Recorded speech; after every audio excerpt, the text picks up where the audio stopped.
మీద పోయేటట్టున్నారు. బ్రో ఎలా ఉంది అఖండ 2 టీజర్?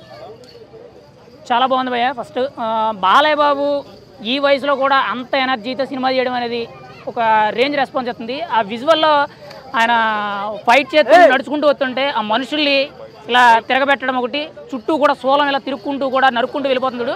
అది మాత్రం హైలైట్ సీన్ భయ్య. అసలు నిజంగా ఆ సీన్ చూస్తుంటే బాలయ్యలో ఇంకా క్రేజ్ పెరుగుతుంది అనిపిస్తుంది. మరి రేపు బర్త్డే కాబట్టి ఇంకా ఎటువంటి సస్పెన్షన్ తీసుకొస్తారని చూడాలి. కానీ అఖండ ఎంత హిట్ అయిందో 2కి అంత హైప్ పెంచే విధంగా బోయపాటి అయితే మాత్రం ఈ సినిమాని వేరే లెవెల్ తెస్తున్నాడు. చూద్దాం మరి ఇంకా ఏ విధంగా.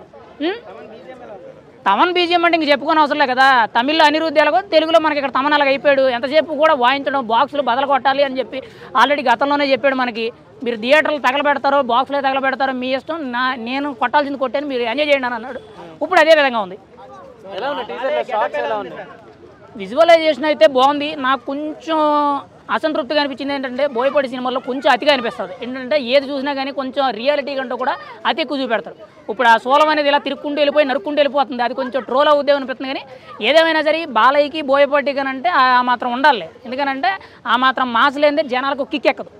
బాలయ్య సినిమా అంటేనే జై బాలయ్య అని చెప్పి ఒక కిక్ ఎక్కుద్ది. ఇప్పుడు ఇటువంటి సీన్లు లేకపోతే బాలయ్య సినిమాలు ఎవరు చూడరు. ఇంకా చెప్పుకోవసలేదండి. ఒక రకంగా చెప్పాలంటే మొన్ననే రీసెంట్గా కుంభమేళాకు వచ్చిన పెద్ద పెద్ద ఋషులు ఎవరో ఉంటారు కదా, వాళ్ళకు మించి ఉన్నారు. మరి ఆ రేంజ్ పవర్ అనేది అఖండ 2లో ఏ విధంగా చూపిస్తారనేది మనం చూడాలి.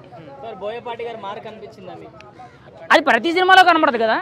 బోయపాటి అంటేనే ఇటువంటి సీన్లు తీయడంలో గతంలో మనం చూసాం జయసింహ, సింహ, ఇప్పుడు ఆ గతంలో అఖండ, ఇప్పుడు అఖండ 2 ఏ సినిమాలో చూసినా సరే ఏదో ఒకటి హైలైట్ సీన్ లేదే అది బోయపాటి మార్క్ అని చెప్పి ఒక ఆడియన్ గుర్తుపట్టే విధంగా ఉంటుంది. అసలు ఆ మార్కు గుర్తుపట్టలేకపోయారంటే అది బోయపాటి సినిమాయే కాదు. అదే కదా ఇప్పుడు చెప్పేది కదా. నాకు అదే కొంచెం అసంతృప్తి అనిపిస్తుంది. ఒకవేళ ట్రోల్ అవుద్ది అని టెన్షన్ వస్తుంది. కానీ ఒక రకంగా బాలయ్య బాబు గారికి అయితే అటువంటి సీన్లు ఎన్ని పెట్టినా తప్పలేదు. గతంలో చూసే ఉంటారు మీరు.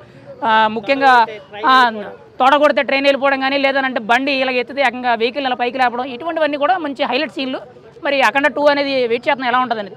కలెక్షన్స్ ఎంత వస్తాయని అనుకుంటున్నాను. మరి అంటే ఇంతకుముందు కోవిడ్ ప్లస్ టికెట్ రేట్స్ తక్కువ ఉంది కదా, అప్పుడు కలెక్షన్లు ఎంత వస్తాయనేది మనం చెప్పకూడదు. ఎందుకంటే సినిమా రిజల్ట్ని బట్టి, అప్పుడు ఆడియన్స్ మూడుని బట్టి అది డిపెండ్ అయ్యి ఉంటుంది. కానీ సినిమా మాత్రం ఖచ్చితంగా అఖండ ఏదైతే ఉందో దానికి మార్క్ని ఖచ్చితంగా బ్యాలెన్స్ చేస్తాం, అందులో డౌట్ ఏమీ లేదు. ఎందుకంటే నాకైతే సోలమే హైలైట్, అంటే సోలమే. అదే ట్రోల్ అవుద్ది అనిపిస్తుంది. కానీ బాలయ్య బాబుని ట్రోల్ చేసే అంత దొమ్మ ఎవడికి లేదని నాకు ఇంకో ఫీలింగ్. ఖచ్చితంగా బాలయ్య బాబు సినిమా అంటే మాత్రం ఒక అయిపోయింది. సినిమా ఏ రేంజ్లో ఉంటుంది అనేది వెయిటింగ్ అది.